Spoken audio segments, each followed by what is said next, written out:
Bangladesh New Zealand প্রথম টি-20-তে 54 বলে 110, যা বাংলাদেশ ক্রিকেট খুব কম দেখেছে। আপনি হুট করে একটু চিন্তা করতে পারেন 54 বলে 110 কোন হিসেবে কোত্থেকে হইল। আপনি নিজেও জানেন কোন হিসেবে কোত্থেকে হলো। তাওহিদ হৃদয়, পারভেজ হোসেন ইমন, শামীম পাটোয়ারি তিনজনে মিলে 54 বলে 110 রান করেছে। সহজ কথায় 9 ওভারে 110। বাংলাদেশ মিডল ওভারে কত 106 না 109 রান করেছে, যা বাংলাদেশ ক্রিকেট খুব কম দেখেছে।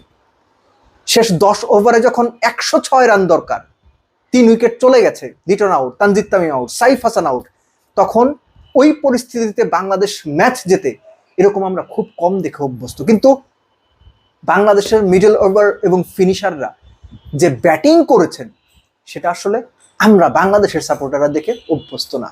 Congratulations Shamim Patwari, congratulations Towhid Hridoy, congratulations Parvez Hossain Emon.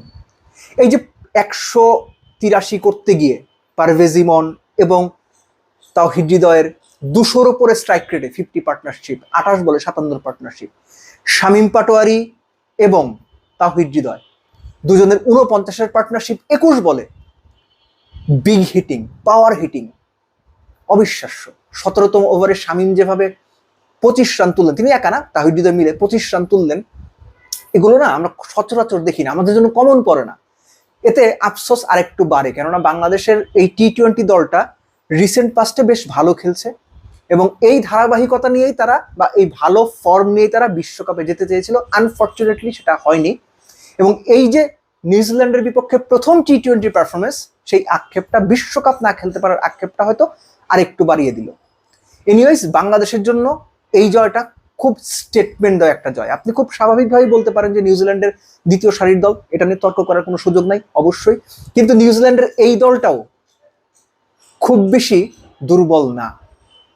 নামগুলো যদি আপনি চিন্তা করেন, তাদের রিসেন্ট পাস্টের পারফরমেন্স দেখেন, তাদের ঘরোয়া ক্রিকেটের পারফরমেন্স দেখেন, কিংবা বিভিন্ন ফ্র্যাঞ্চাইজি টুর্নামেন্টে তাদের যদি ট্র্যাক রেকর্ড দেখেন, স্ট্রাইক রেট দেখেন, পাওয়ার হিটিং অ্যাবিলিটি দেখেন, এই দলটা বেশ শক্তিশালী।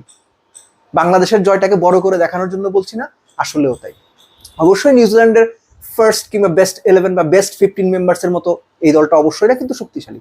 বাট তাতে বাংলাদেশের সাফল্যের পেছনে যে প্লেয়ারদের পারফরমেন্স, ব্যাটারদের যে অ্যাগ্রেশন, তাদের যে ক্যালকুলেটিভ রিস্ক নেওয়া, তাদের যে বিগ হিটিং, এগুলোকে ছোট করে দেখার কোনো সুযোগ নেই।